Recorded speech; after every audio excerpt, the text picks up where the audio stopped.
Asik. Jadi kita langsung aja bahas Arsenal dulu. Niko pindah ke Arsenal, kemenangan yang udah lama sekali ditunggu-tunggu nih. Menurut kalian gimana dengan rotasi kemarin? Sebenarnya Wow, ini aku kaget. media Ada sih dia ya. tiba-tiba. Kenapa harus membahasnya? Ya ini kemenangan yang udah 6 tahun berturut-turut. Harusnya gimana dong? Every season is a different case. Ya, betul. Ya buat gue ini ya media lah membesar-besarkan bahwa ya Arsenal 6 tahun. Ini Everton yang musim ini pun belum pernah menang gitu loh. Makanya gue bilang yes menang, oke Arsenal bagus. Cuma bukan berarti pemain Arsenal develop segitu luar biasanya, no. Tapi lu seneng kan? Oh ya harus Oh, iya dong. Gini, hampir semua tim menang di Goodison Park. Musim ini Wolverhampton menang, Villa menang. Arsenal menang di sana dengan XG yang paling rendah dibandingkan Wolves dan juga West Ham. Villa. Artinya apa? Bisa menang, cuman performanya ya nggak sebagus itu juga.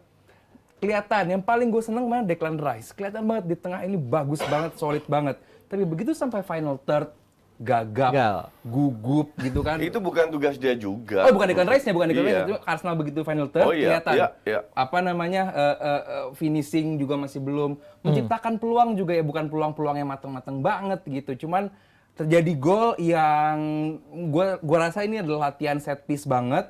Kelihatan banget dan ya inilah contoh kalau lu mau sabar sama pemain yang untuk develop. Gue liat Fabio Vieira di pertandingan kemarin dia nggak layak dipanggil tusuk gigi lagi kemarin. Sangat layak. Buat gua nggak layak. Sangat layak. Dia bagus. Dia melakukan 2 kali syuting dengan teknik terbatas kena burung dua-dua. At least gimana lu nggak layak? Udah ada berani nge-shoot, decision making udah lebih baik dibandingkan saat momen. Lebih baik dari yang parah. Ya, lebih baik dari yang parah. Kalau tusuk gigi itu kan parah banget tuh. Enggak. Tusuk gigi itu nggak layak. Belum parah banget. Nggak layak bermain di level Arsenal. Kalau gua perkembangannya ada karena kelihatan sabar kita, Arsenal sabar, Arteta sabar sekarang memberikan ruang yang lebih bagus untuk Fabio Vieira jadi starter. Yes, karena apa? Lawannya ini Everton. Tim yang buat hampir seluruh fans Premier League sadar bahwa ini tim yang harusnya udah kapan tahu degradasi. Tim ini tiap musimnya hanya fokus untuk enggak degradasi, akhir musim pecat pelatih, dapat pelatih baru, musim depan begitu lagi, selalu seperti itu. Sekarang zamannya Sondheis baru lagi. Belum tentu juga dia bisa mengeluarkan Everton keluar dari tiga bawah, belum tentu juga. Cuman kalau kemarin buat gua yang penting menang, nggak ada yang cedera parah. Martinelli cedera, cuman nampaknya tidak begitu parah karena mau di-assess juga Senin hari ini. Jadi buat gue kemarin yang penting menang aja. Performa buat gue masih so-so, kelihatan lebih dewasa, lebih matang dari belakang ke depan. Karena emang Everton nggak memberikan tekanan berlebih juga. Raya tadi ditanya sama Vaniko gimana? Ya karena nggak dites sama lawan juga gitu. Belum teruji. Di game kemarin belum layak aku bilang bahwa wah dia seorang shot stopper yang bagus. Cuman kalau tadi coach bilang ketenangannya bagus, setuju. Distribusinya bagus, setuju. Karena emang begitu dia di Brentford juga. Itu yang diminati sama seorang Arteta. Sekarang gua nggak ngeliat bahwa Brentford siapa? Raya Brentford dong. Oh Raya. Iya. Raya. Gua nggak ngeliat bahwa ada kiper nomor 1, kiper nomor 2, enggak. Ini bakal ada kiper yang bergantian. Event ini Raya, event ini Ramsdale. Kompetisi lah ya di antara mereka. Jadi gue nggak ngeliat bahwa kalau sekarang Raya jadi kiper utama, bukan dia kiper nomor 1. Cuman Arteta ngeliat bahwa di turnamen ini buat gue Raya, turnamen ini buat gue Ramsdale. Sama-sama jago dulunya. Oke, terlepas dari hasil kemarin kata Aldi, ya 1-0 Everton juga gitu.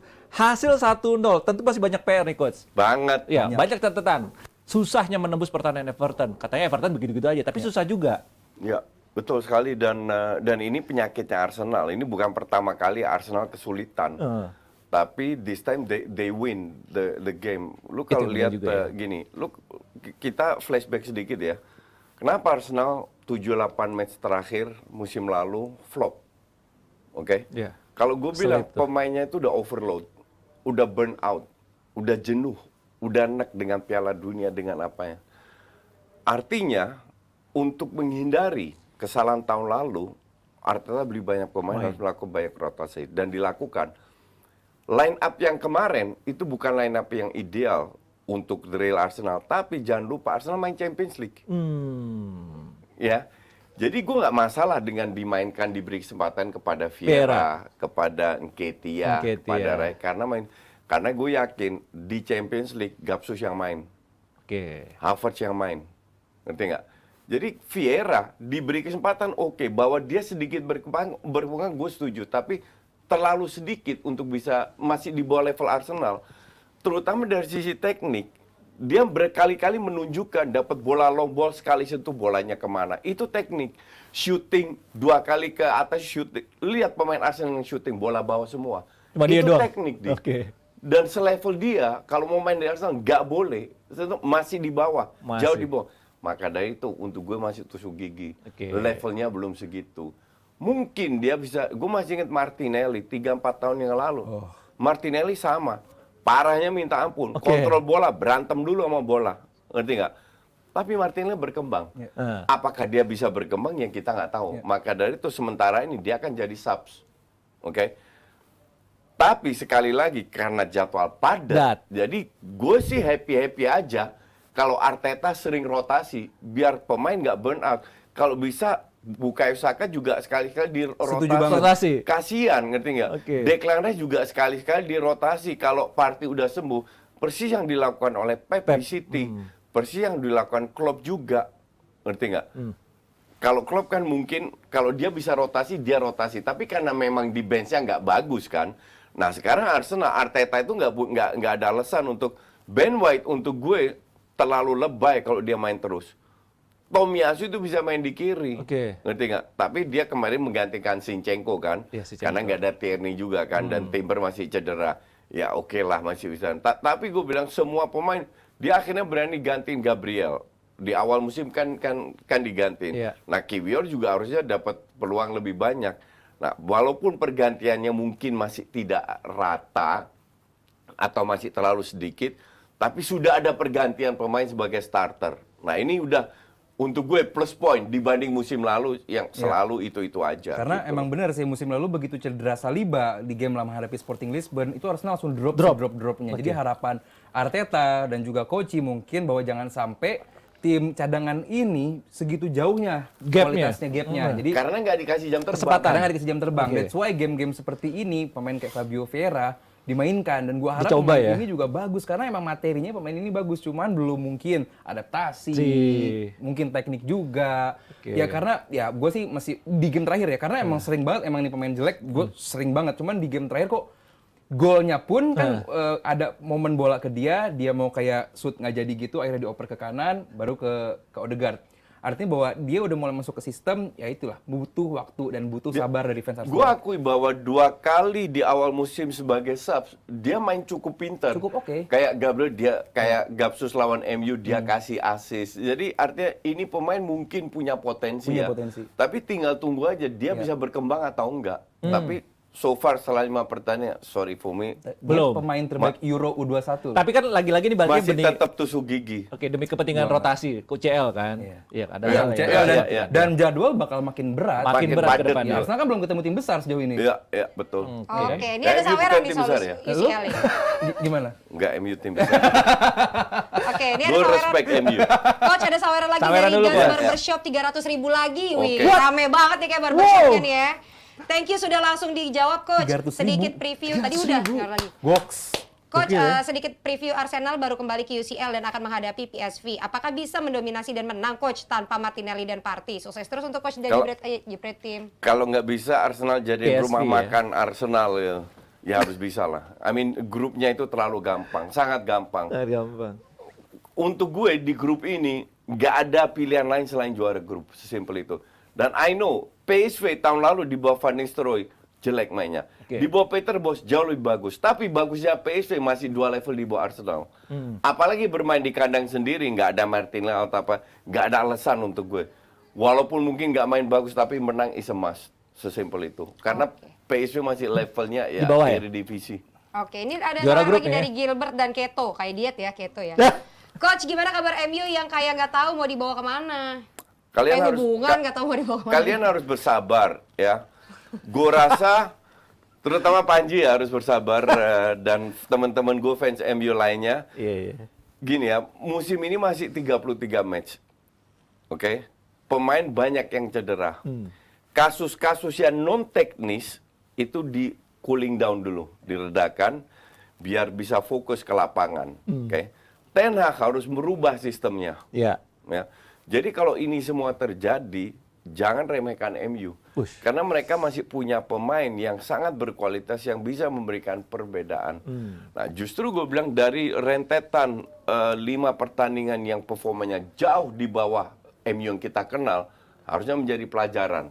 Ya kan? Kalau gue jadinya, kita lihat lagi, gue kumpulin semua, kita lihat 5 match lagi, betapa amburadulnya, defense-nya, ngepress-nya, transisinya, egoisnya, itu harus dirubah semua. Apakah bisa? Bisa kalau mereka mau, terutama Bruno sama Rashford. Oke. Nah, kalau seandainya itu dirubah, kan kita nggak tahu. Anything can happen. Ya kan? Jadi untuk gue sih, MU nggak akan gue coret. MU tetap untuk gue, MU, Arsenal, City, Liverpool, masih ada besar. kesempatan. Masih Ya. ada kesempatan. Kalau lu tanya Chelsea, ya sorry, no hope kalau Chelsea. Chelsea Susah. ayam sayur, Spurs. Ayam sayur lagi. Gue sih yakin MU bisa bangkit. Tahun Karena depan? emang ya nggak musim ini intinya. Tahun depan ya? Nggak musim ini karena Sabar. banyak banget PR-nya ini banyak Iya, banget. banyak banget, Dari betul, awal betul. kedatangan Ten Hag pun gue belum lihat Ten Hag ini fokus ke lapangan. Iya. Fokusnya luar lapangan terus. Iya. Termasuk pemindahan kekuasaan pemilik klub juga itu kan bikin pusing pelatih kan. Iya. Bagaimana nanti gue jatah transfer gue itu banyak banget yang harus dipusingkan. Jadi target tahun ini buat MU buat gue memperbaiki kondisi tim dulu. Ruang ganti juga diperbaiki. Bukan ruang gantinya cuman kayak atmosfer ruang ganti Atmosfernya, suasana. diperbaiki. Gimana Ten Hag mendapatkan otoritas. Gue belum lihat itu Coach Ten Hag mendapatkan otoritas. Ini bahasannya nanti deh sama Panji. Kan Iya, Panji makanya nanti ntar ada aja bahasan nanya nih. MU-nya. Siap. Si paling MU. Bahas Arsenal dulu kan. Ada kita. sawer lagi nggak? Ada belum Belum ada sawer lagi. Pengen banget. Ya, enggak. Itu 300 ribu Lu ya. nanya saweran mulu. Lu tadi tanya MU, dijawab MU, bilang ntar bahas lagi. Gimana sih? lu? Gue salah terus Coach. Ya. Disuruh nanti bahasnya. Ya udah semua tanya apa lagi? Ya ini masih bahas Arsenal, Coach. Belum, masih ada waktu ini, sabar. Ini Ini apaan sih gak jelas? Martinelli. Gol Martinelli yang dianulir. Gol Martinelli, kemarin. ya itu offside ya jelas. Offside. Offside jelas. Gue sih offside karena Offside. emang Nketiah masih satu garis dengan backnya Everton. tipis. Jadi buat gue nggak perlu Gini. diperdebatkan gitu. Dan gue bukan tipe orang yang gara-gara gol itu dianulir jadi nyalahin semuanya enggak. Iya, Jadi betul. itu offside, yes definitely jelas gitu offside dan kita nggak perlu argue terlalu banyak. Ngapain lu perbincangan hal-hal yang udah jelas gitu. Wasit sudah bagus game ini kemarin bahwa ada keputusan yang ada game yang Saka sempat dilanggar sama si Mikalenko. Harusnya pelanggaran tapi enggak, itu justru buat gue sedikit bingung. Cuman kalau soal offside itu buat gue jelas. Offside itu no discussion. Ya. Yang kita bisa diskusikan pelanggaran di kotak penalti. Oke. Itu bisa ini keputusannya gimana atau hands. Aturannya. Hands sengaja atau Ya, tidak, tidak. aktif atau enggak. Tapi kalau offside no discussion. Karena itu hanya tinggal tarik garis satu merah satu biru, yang merah offside. Titik. Jadi in this case garis sudah ditarik, kakinya Nketiah offside, selesai. Sudah gitu. Berbesar Case hati closed, aja. iya.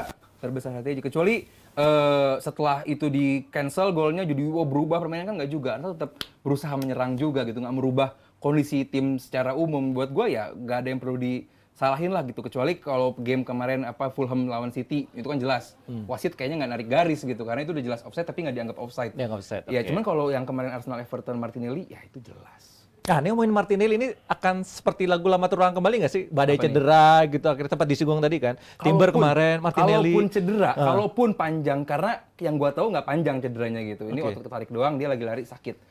Kalaupun panjang, Arsenal tahun ini lebih siap menghadapi itu betul. bahwa di posisi tersebut bisa nanti pakai Trossard, bisa Trossard. pakai Havertz, Reiss bisa pakai Nelson. Reiss Nelson, bisa pakai Jesus di sini, Nketiah di tengah. Itu bisa. Jadi Enggak, kalau- Enggak ya? Kenapa, Engke? Boleh. Yesus di tengah aja gitu ya. Artinya Arsenal No lebih worries siap ya? kalaupun sampai Ya, terjadi betul. cedera panjang. Cuman kayaknya sih nggak panjang juga. Oke, aman lah ya, aman. Aman insya Allah. Untuk Dan Martinelli musim ini belum main bagus loh. Belum perform, ya belum Belum maksimal seperti musim lalu. Karena Arsenalnya pun belum stabil. Belum sih. stabil. Sebenarnya nggak ada satu tim yang Nggak ada. benar-benar stabil. Iya, belum. City pun belum. Nggak Kemarin bagus. lawan West Ham juga sedikit bermasalah di Iya, awal. betul. Oke, ini sebelum kita bahas lebih lanjut lagi, ini ada yang krusial juga bagi Arsenal. Odegaard akan memperkontrak ya sama Perpanjang Arsenal. kontrak. Iya, perpanjang kontrak. Iya. Apa Ya, yang krusial? Seberapa krusial? Oh iya, sangat. Sangat krusial. Odegaard buat gue salah satu pemain terbaik di Arsenal, kapten, masih muda, dan gue nggak kaget kalau dia dengan sisa kontraknya masih lumayan panjang, ditambahin lagi kontraknya ya. Nah. Odegaard dan Ben White kan yang kayaknya Iya, Ben White. diperpanjang, jadi gue nggak kaget karena ya dia tulang punggung tim. Gini, kalau Odegaard ada yang nawar 100 juta, gue sih lepas. Serius, Coach? Serius. Nggak kehilangan nyawa di lini tengah Enggak lah. Arsenal. Gue takut sih kalau sampai ada Enggak, yang tinggal bagus. beli pemain lagi dong. Siapa coach? Next kapten coach, kadang-kadang Adaptasi next kapten lagi. Enggak lah. Arsenal. Odegaard untuk gue is good, sesimpel itu, oke? Tapi tidak sebagus yang fans Arsenal lainnya, mungkin yang Aldi katakan dalam arti dia sering failed loh dalam tim besar. Jadi kalau lu bicara Kevin De Bruyne nyaris nggak pernah fail. Come on, ya. Lu bicara Modric di usia segini atau di berapa tahun umur 35 nyaris nggak pernah fail. Lagi menuju ke sana nggak Odegaard? Semoga, tapi gue jujur ya, gue nggak yakin. Lo yakin Gua tidak Aldi? Kalau gue karena dia bukan kalau gua 21 lagi, bukan 22. Iya. Dia udah 25, 26 kalau nggak salah, ya kan? Gua harap sih iya, tapi gue jujur nggak yakin. Gue nggak yakin, Is tapi this another player ya? it's a matter of apa ya, mental toughness. Gue nggak ngelihat Odegaard memiliki Dia bukan itu tipe, semua. dia bukan tipe kapten yang ribut, Iya, dia lebih iya, ke iya. elegan. Gue setuju, is a good player lah, Good player. excellent player lah, Yes. oke? Tak Cuman tergantikan nggak? untuk menjadi konsisten setiap minggu seperti meraih levelnya Kevin De Bruyne, Modric dan Dia belum di level kayak KDB belum, jelas. masih jauh di Iya. level itu. Cuman di umur segini ya gua rasa sih sedang menuju. Cuman di umur sekarang juga dia mendapatkan kepercayaan sebagai kapten. Dia juga menunjukkan performa yang rata-rata bagus gitu. Gua sih sayang kalau sampai di akhir di Lego. Apalagi cuma 100. 100 coach sekarang di transfer zaman sekarang kecil coach 100. Ya nggak kecil lah, tapi udah bisa beli pemain bagus lah kalau 100 kalau gue bilang. Buat gua sebisa mungkin Odegaard dan juga ada Ben White coach yang sedang berusaha diperpanjang kontraknya. Ya lu juga setuju dong Ben White diperpanjang. Gue Ben White setuju, tapi nggak sebagai back kanan, Sebagai? center back. Oh oke, ya bisa jadi center back juga. Jadi Dan- lu Tomiyasu, Ben White. Iya, Ben White itu terlalu kaku untuk wingback. Iya, Kan iya. masih ada Timber bisa di kanan. Kalau gue sih sedikit masih percaya dia bisa menjadi bek kanan yang bagus sih karena kerja sama dia sama Saka beberapa kali coach. Oh, bukan masalah itu. Oh, bertahannya lu ya. Tapi agility-nya, Iya, iya. defense-nya, dan itu pernah berapa kali terbukti ketemu winger yang kayak nggak usah winger hebat, ketemu Aldiron aja udah lewat tuh. Iya, iya, Apalagi ketemu Mitoma, diobok-obok. Karena memang he's not born as a winger, ngerti Iya, nggak? iya, iya. Beda dengan Timber. Timber bisa jadi center back, bisa jadi wing back, bisa jadi DM. Ben White lebih bagus, lebih berfungsi sebagai center back. Gue mending Ben White sama Saliba daripada Gabriel. Ya. Contoh, ngerti nggak? Tapi ya Tomiyasu sebagai back kanan lebih bagus, walaupun Tomiyasu bermain sebagai center back di timnas Jepang, tapi sebagai back kanan emang idealnya itu Timber di situ ya. Kita disyukuri punya back yang versatile coach Yang ya. versatile, tapi Ben White is not bad Iya. untuk back kanan, tapi bukan back kanan papan Make atas sense kan lah diperpanjang kontraknya juga make sense dong. Iya, kalau gajinya nggak gede make sense.